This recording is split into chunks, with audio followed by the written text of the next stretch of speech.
Okay, so chapter 3, section 2, genomics, the study of genomes. This is super, super cool. We're going to look at chromosome organization and structure, and we're going to really look at the information that we can gather from that, which I find super, super interesting. So our genome is a collection of all the genes in one organism, right? And we do know generally that the number of genes increases the higher complexity that the organism is. Not always. There are exceptions, as you can see in this graph. I'm going to give you some interesting information. Let's compare, let's talk about yeast, which are not really on this. Ooh, yeast, which are not really on here, and we're going to compare that to the common fruit fly, right? Drosophila. A lot of labs use those two different organisms in order to model things and that kind of stuff. So if you look at yeast, yeast has about 6,600 genes. So if you compare that to the fruit fly, the fruit fly has 17,000 genes. So what did you go to from 6,000 to 17,000? You multiply by about 2.6, right? So yes, as we go up in complexity, we have an increase in genes. But look at what happens in the number of base pairs inside of our genome. For yeast, we have about 1.2 times 10 to the 6 bases. So base pairs, right? But if we look at the fruit fly, it's about 1.2 times 10 to the 8th base pairs. So that's 2 orders of magnitude, right? So times, this was times 2.6, this is times 100, right? So that's a huge increase in our number of base pairs.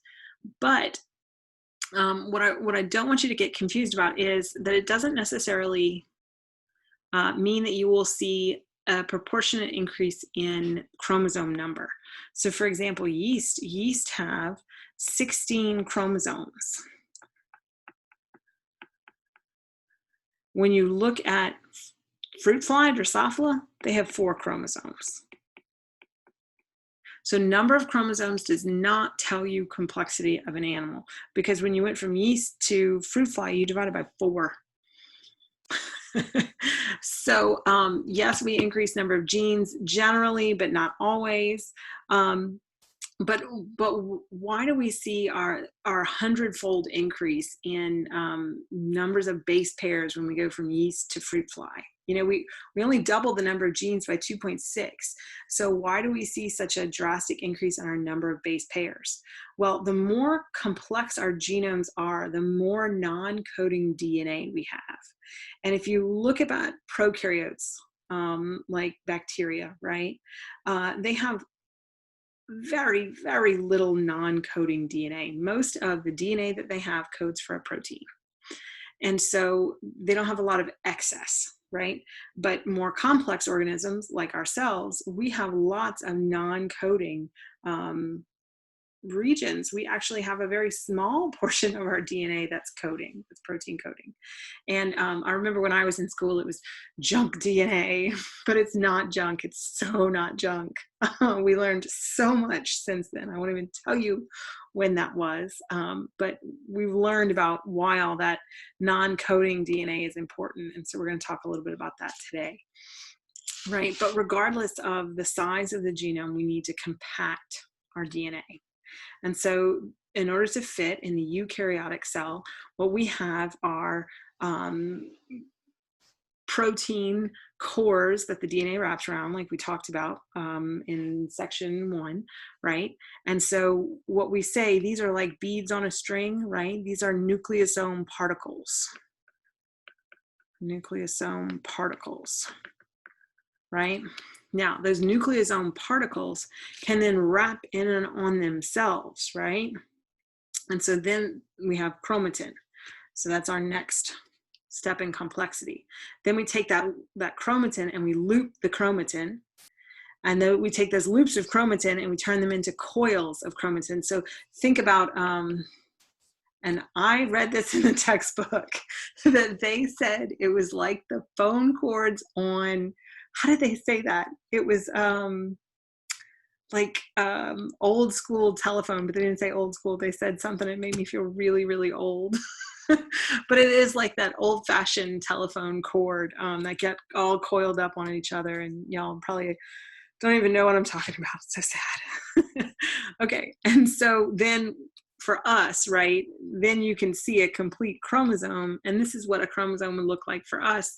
And this is for typically pretty much all eukaryotes, that you're going to see kind of this X structure, and this is just because this is one chromatid, and here's the sister chromatid, right? So this is after the DNA has been replicated. But this is where you see the chromosome condensed, is after replication during mitosis, where you're going to split the DNA after you've replicated it. But you have to think about, that's not the way that cells function on a day-to-day, on a majority of the day-to-day basis, right? Yes, they have to divide. Yes, they have to condense their DNA, but it can't all be condensed all the time, because we have to be able to get into the DNA in order to get transcription factors in, so that we can know which genes we want to transcribe. And we need to get in there and replicate when we eventually do want to do that. So you got to think about, some regions of the chromosome are going to be more condensed on average than others. And so we call areas that are very condensed, we call that heterochromatin. Heterochromatin, right? And heterochromatin is gene poor. And because you don't have a whole lot of genes inside of gene poor regions, it's going to be very compact. Opposite to that is euchromatin. This is gene rich, and it's more spaced out, right? So if we look at those two, euchromatin and heterochromatin, euchromatin has more space in between the nucleosomes, and so you're able to get in there and transcribe. You have increased transcription over here, right? Versus our heterochromatin that is mostly non-coding DNA, so tends to be more condensed. And how do we regulate that? How do we switch from euchromatin to heterochromatin? So what we do is we change the covalent modifications of the histones by different cellular enzymes, right? And so what you see are different levels of methylation on those histone tails on the DNA. There's all kinds of different modifications that can be done to the proteins themselves in order to regulate how tightly packed they are. So one thing that we have to talk about when we talk about chromosome compaction is telomeres and centromeres. Telomeres and centromeres are really unique portions of the DNA. And you should remember, right, that centromeres are that connection point between our sister chromatids. And that's where our kinetochore is going to attach, right, and then pull the sister chromatids to opposite ends of the cell, and then the cell can divide down the middle, right? So you have a lot of protein assembly occurring right there at the centromere. And so that's a heterochromatin type of area where we don't really have to transcribe anything, but we really have to fit a bunch of proteins around it. The other place that's going to be very heterochromatic is at our very ends, the telomeres, which I find so super interesting. And you'll remember, I don't know, maybe not, we were always told that the telomeres were like the ends of our shoelaces that had that little plastic covering on it to keep the DNA from unraveling. So we thought it was to prevent, you know, the cell from recognizing double-stranded breaks, which it kind of does. But really what it's there for is so that every time we replicate our DNA, we don't shorten it a little bit every single time. Right? And so it's a very GC rich. Our telomeres are GC rich. And they form loops that help to prevent that in chromosome degradation. And so you'll see inside of a eukaryotic cell, the repetitive sequence and it just repeats over and over and over again. And then the very end will actually, the two strands will separate, and then one of the strands will loop around and come back and repair with the original strand, so that you're basically preventing free ends from being exposed. So it's kind of cool. It's really cool. It's really cool. Oh, now that we've kind of talked about the general structure and organization of the genome itself as a big picture, now we're going to take a closer look at the organization of coding regions.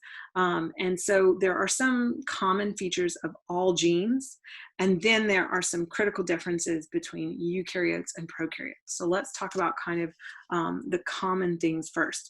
So this is like a basic gene, right? A coding region is a gene. And we have two main sites, a promoter region and a coding region. And the promoter is inside of this promoter region. And when we say promoter, what we mean is a specific DNA sequence. So if you mutate the promoter, you're going to have a problem. Maybe not quite as much of a problem as if you mutate the transcribed region, the coding region, but you're still going to have a problem if you mutate your promoter region. And it occurs 5', so it occurs upstream of the upstream of coding region, right? So that it can recruit all the necessary transcription factors, proteins that recognize to and bind to and facilitate transcription of a gene, right? And so here we're showing four different transcription factors that are binding to the DNA and promoting transcriptional initiation, possibly recruitment of our RNA polymerase here, right, into the site, so that we can then go in and make that RNA transcript. So those are kind of the basics, right? But let's talk about the difference between prokaryotic and eukaryotic. Prokaryotic genes can be one of two types. They can be what is called monocistronic, or they can be polycistronic. If you have something that is monocistronic, that means that you have one promoter. I'm drawing on the wrong thing. You have one promoter and you have one coding sequence. From that one coding sequence, you make one mRNA molecule. From that one mRNA molecule, you make one protein, hence the word mono, one of everything. Polycistronic is different. I don't know why that's doing that. Okay, polycistronic is different. You have one promoter region, but you have multiple. Here we're showing 3 different coding regions. All 3 of those coding regions are transcribed simultaneously into one mRNA molecule. But that one mRNA molecule is edited into 3 different proteins. So it basically gets cleaved and turned into 3 separate proteins. And so usually these 3 different products will usually have either related functions, or they're part of one regulatory unit within the cell. They all participate in a single biochemical pathway. They're related in some way. One you've probably heard about is the lac operon, right? Where we have one promoter region that's going to control multiple genes. And so the promoter region is called the lac operon because it operates all of these different protein synthesis for different proteins, but all within the same biochemical pathway. And we'll talk in lots of detail about the lac operon. All right, so eukaryotic. Eukaryotic is only going to be monocistronic. You're going to have one promoter region and you're going to have one coding sequence for one protein, but it's different because in eukaryotes we have introns and we have introns and exons, if I could speak. So really, if you want to get detailed about it, we really have 5 parts, right? It's pretty complex. We start out with an upstream regulatory sequence. So it's a 5' upstream regulatory sequence. And it can kind of be far away. That's why they put this little double-stranded slash there. You know how they did on axes of graphs, just to show that it's a big distance. It can be kind of far away. Then you're going to have a promoter, right? That's also 5 prime. And then you have a 5 prime untranslated region, UTR, untranslated region. And so that's right here, this orange bit right here. It's untranslated. And it's going to be important in a minute. Then you have your gene. But your gene is not just coding information. It's composed of 2 things. You have introns and you have exons, right? And the exons are what make your protein, and the introns separate those exons.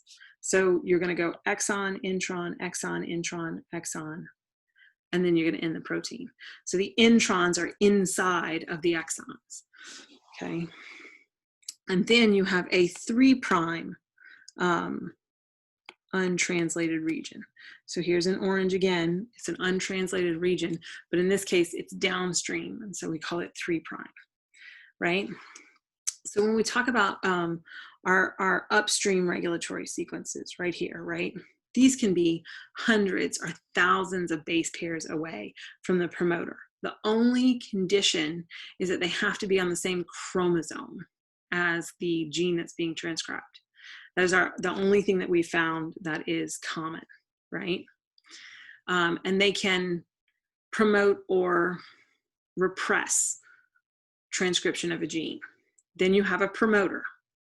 And the promoter is just like in the prokaryotic, can recruit transcription factors. It can help RNA polymerase bind, all that kind of stuff. Then you have the 5 prime UTR. The 5 prime untranslated region is actually transcribed into RNA. And this RNA, once it's transcribed, actually helps facilitate the interaction of DNA with the protein machinery. So the polymerase, the transcription factors, all that kind of stuff. So it's RNA that helps to transcribe the gene. Then you have the gene, right? The exon with the introns inside of it. And then you have your 3 prime untranslated region. And this is necessary for transcription. Y'all can read that. Transcription termination, right? Because you want to be able to tell it to stop. So once you go from the DNA, so here's our DNA, and we transcribe it into our primary RNA transcript. So this is primary RNA transcript. Okay. What we're going to do is we're going to do a couple of things to that primary transcript. We're going to take out our introns. We are going to put a 5 prime cap, and we're going to put a poly A tail. Okay, so there's 3 things that are done. 5 prime cap right here, a poly A tail, and we're going to remove the introns, right? So we remove those yellow things. And so these things are the 5 prime cap, the poly A tail, they're helping to increase stability, because you need to export all the way out to the cytoplasm and get to the point where you can make a protein. So before it can get to the ribosome, it has to be stable enough to get there. And so that's what those things will help with. So they result in RNA stability, and we'll call it translational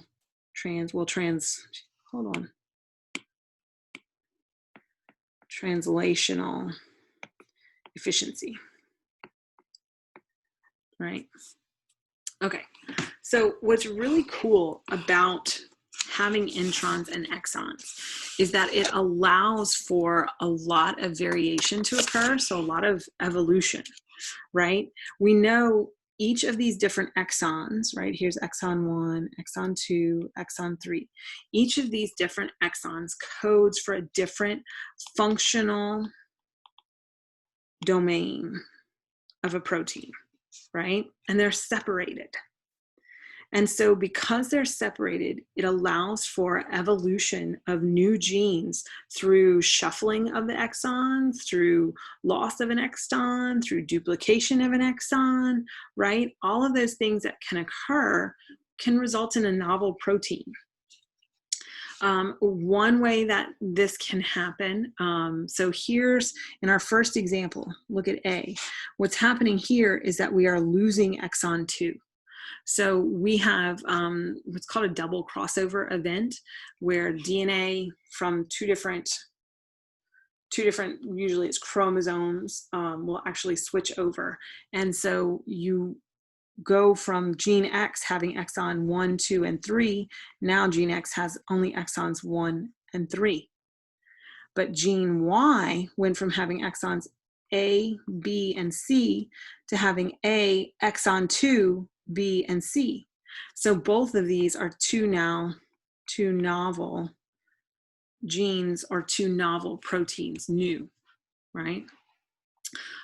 So you can also have what's called alternative gene splicing.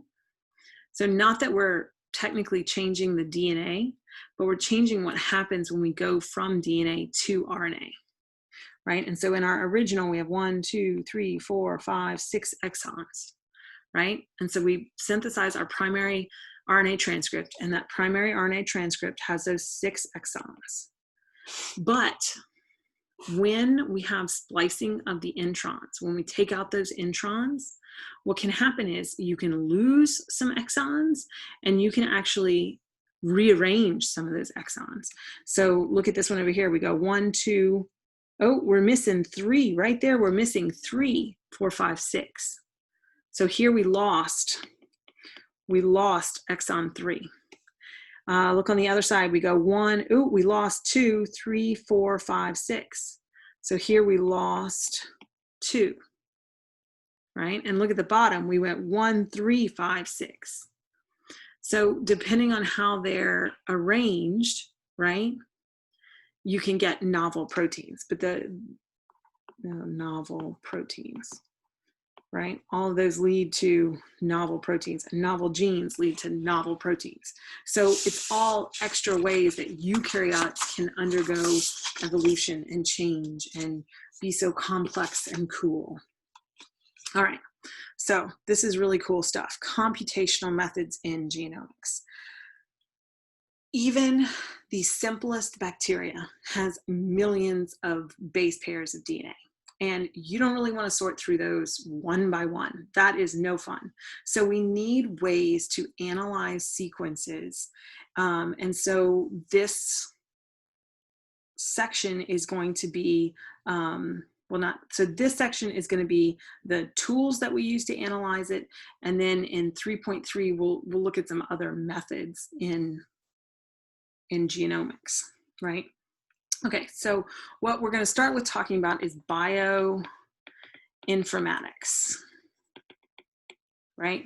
So in the field of bioinformatics, we use computational tools, and we analyze data that's generated both on the molecular level and in biological samples. So let's say we want to know what's the activity. We want to block, let's do this. We want to block the activity of cellular protein X. So protein X, we want to block it. We want to block it. How do you go about that? That's a big thing that you want to do. What are you going to find out? Well, you have to know what's protein X's gene sequence, right? So if you can find the gene sequence, then you can predict the protein sequence. So we can go from DNA and we can make a prediction on the amino acids, so the primary structure of the protein. Then we can compare protein X's amino acid sequence to the amino acid sequence of similar proteins in the same organism or proteins that are found in other organisms, right? And maybe you're going to find some protein that has already had its two-dimensional and three-dimensional structure solved, and it's 95% homologous to protein X, right? So it gives us an idea about our secondary and tertiary structures, right? So all of this stuff we can pull from the computer. Somebody else has done it, they've entered it into the computer, and we can now compare our own stuff, right? So we can use this to discover the function of an unknown gene, right? We can identify, maybe we know that this gene is involved in a disease. Now I want to target it. Well, how do I target it? I have to know what its function is. What could it bind to, right? And so I can use what's called the NCBI database, the National Center for Biotechnology Information. I can't tell you how many times I've used this site. It has greater than 10,000 organisms, full genomes inside of their database, right? And it has tools to analyze DNA sequences, RNA transcripts, protein products, and you can use that to make predictions. Well, if somebody's done the research and I've already identified this other protein that's so homologous to my protein of interest, then maybe I can make a prediction on what kind of cellular interactions are going to occur with protein X. And then from that, I can identify possible inhibitors. So before I waste my time with inhibitors that aren't ever going to work, I can start to narrow it down already. So this is a really, really cool tool. So you can do what's called, the simplest one is a blast search. A blast search is the basic local alignment search tool, and it compares sequences. So like primary structure, right? Sequences of either proteins or cDNA, or that's like mRNA, and proteins, right? So I'm going to give you kind of one example of how this was used. So there's a disorder called progeria. And in progeria, patients who have this age extremely, extremely fast. So this is a picture of a child. I don't remember quite how old this child was, but you know, it's a child. And so what they were able to figure out is that there was a mutation inside one gene, and it's called the lamin A gene. Lamin A gene. And it was one residue change. So it was a cysteine to thymine at 1824, right? That's our base pair. That's how far into the gene we had that mutation, right? And what ended up happening is because of this mutation, so here's our normal gene. This is normal, right? We have exon 11, and then an intron, and we have exon 12. And so this mutation occurs right basically at the splice site between exon 11 and where exon 12 would eventually be spliced together. So really you eventually are going to want this whole area to be X'd out, but the mutation's at the splice site. And so if you have this mutation, right, what ends up happening, normally you make this nice lamin A protein, right? And it gets modified, and eventually the end gets cleaved off. But in the mutant, because of that splice site mutation, it's truncated by about 50 amino acids. So this 50 amino acids here is not here. So this is a 50 amino acid deletion because of that one residue change, right? And so normally our lamin A is methylated, and then it's cleaved, and now we have a functional lamin A. This is what we want, normal. But in the mutant, because we're missing these 50 amino acids, it never gets methylated. Well, it does get methylated, but the methylated site doesn't get cleaved off. And so you have this protein that's not right, and it ends up accumulating in the nucleus. And because of its accumulation, it messes up the nuclear membrane, and it leads to premature cell death. So this is what you see if you look under the microscope at the abnormal, this is the mutant nucleus. And that's not what you should see. This is what you should see in something normal, right? And so because those cells are undergoing a high rate of cell death, people age quickly. So now that we found out where this mutation occurs and why it occurs, we can actually create a mouse model where mice have this exact same mutation. And we can screen children as infants, and we can know who has this mutation. And now we can screen potential treatments. And so once we get a good treatment, then we can introduce it into the patients before they start to see actual biological effects of the mutation. And so when you think about why mutations come about, it's important to understand that mutations can be somatic and mutations can be germline. Germline are mutations that are going to get passed down from generation to generation. So mutations that occur in the egg and mutations that occur in the sperm. But lots of mutations occur in somatic cells. Somatic cells are everything that's not germ cells, so not sperm and egg. And sometimes they're fine and sometimes they're not. And so we call them polymorphisms. You can have what are called single nucleotide polymorphisms, where you have one residue that's changed. And so here's an example of a polymorphism. We have an adenine in someone, and then it spontaneously, or for whatever reason, accumulation of DNA damage, whatever, changes residues to a T, right? That's an example of a polymorphism. You can also have a mutation that is a deletion, where you lose a base.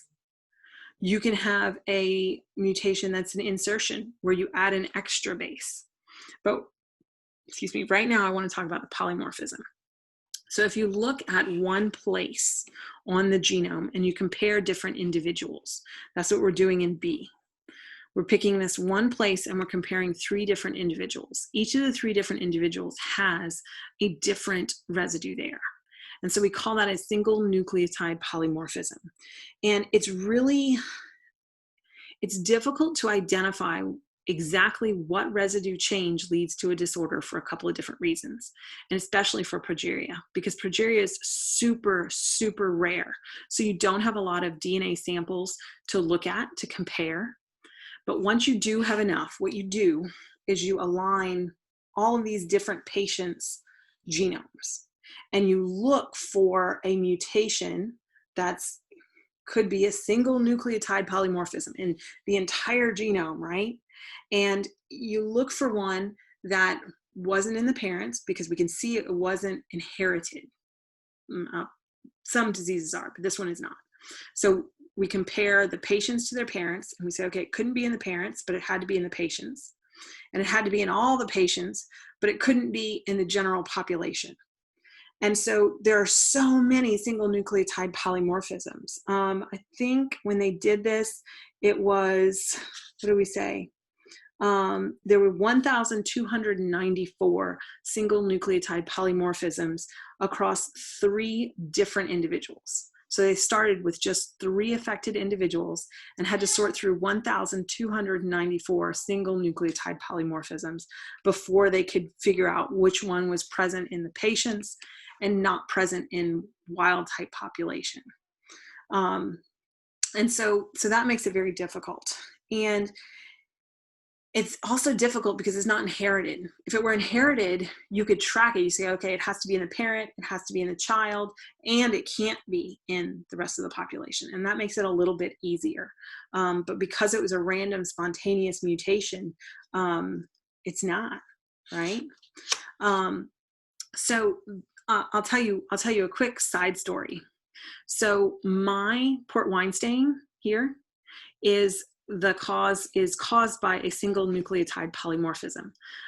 They actually didn't know the gene where the mutation occurred until 2013. I was super excited. I was in I was in graduate school when they found out, and it was so interesting to me, that you can have one nucleotide that changed. And what they found out is that it's spontaneous. So it's not something that gets passed down. It's not something that you can prevent. It's not something that you can cause. It just happens, right? And it actually activates a enzyme inside of very complex pathway, but basically tells things to grow faster than they should.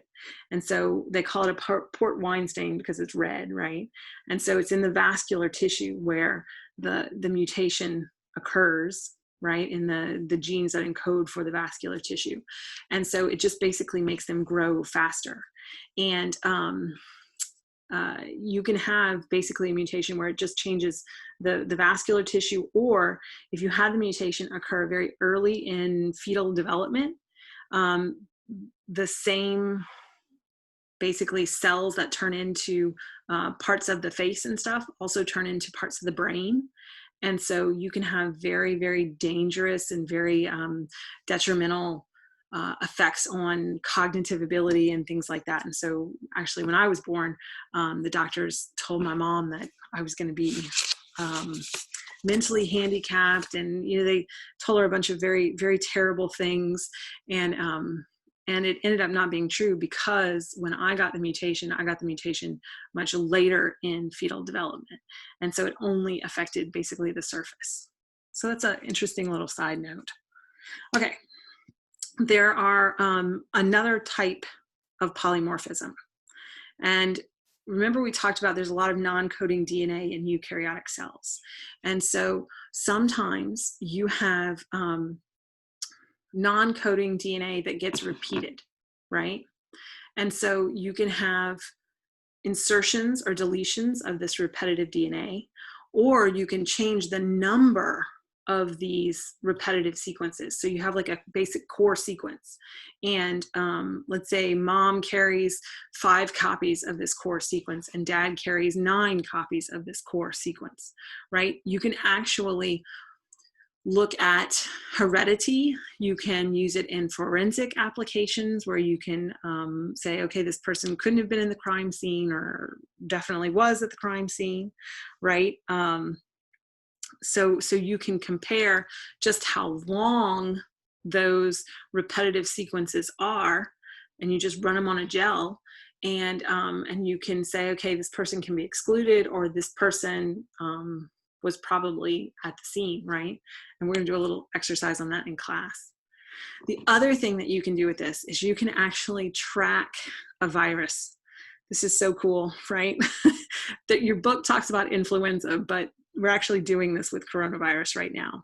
So they talk about influenza because influenza has multiple genomic strands. And depending on the combination of the strands tells you what strain you're going to have, like the H1N1. So that tells you the 2 different strains. And we can follow that. We can take samples from people who are infected, and we can say, okay, this virus is more prevalent, so we're going to design the vaccine this year based on what we see being most prevalent. And that's actually how they do it.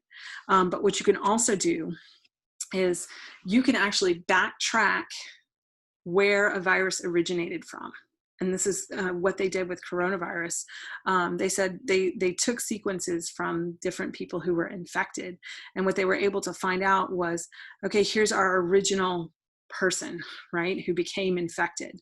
And they can actually look at the sequence and tell, okay, this was a virus that originally infected bats and mutated and was able to jump hosts into a human, right? And now we can track the movement of that virus based on mutations, right? So you can look at this G here turns into an A here. Okay, well, as people move, because people get on airplanes, people go all over, right? We know that. They can take the virus, and as they move around, the virus is going to mutate. And so you can track the mutation rate, and it's super interesting. But, also sort of scary, right?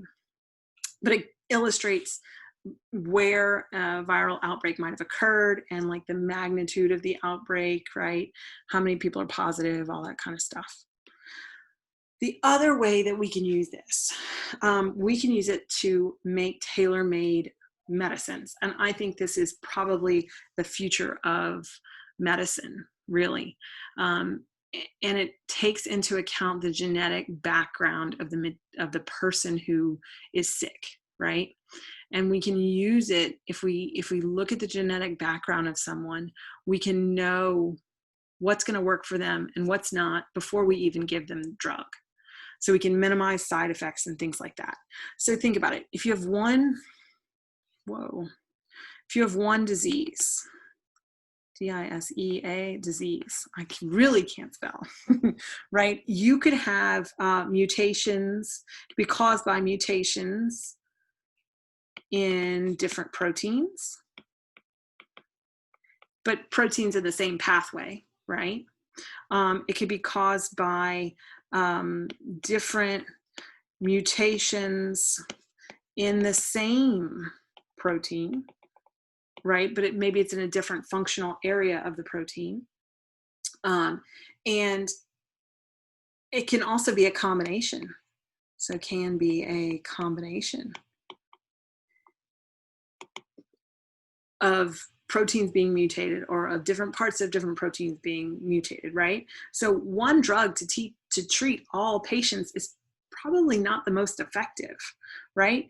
If you have one drug, it might work really well for some people, so you have a positive effect, but it actually might be detrimental to others depending on their genetic background. And so if you can take samples from the patients, and you can get information from urine samples, from blood samples, from DNA samples, tissue samples, all kinds of stuff, then you can look at their genetic background and separate them into groups and say, okay, oh, this is going to work here. This is going to work for this person. And you can tailor make it for the individual. When my husband was in graduate school, he worked on something like this, and he was working on designing a drug carrier for cancer treatments. So they would take specific patients' cancer cells, and they would design drug, basically conjugates to chemotherapeutics and things like that, and see, okay, I want this drug to be able to bind to person A's cells really well, cancer cells really well, but it might not work for person B, but it's going to work great for person A. And so if you think about it, it works because cancer is unique in every single individual.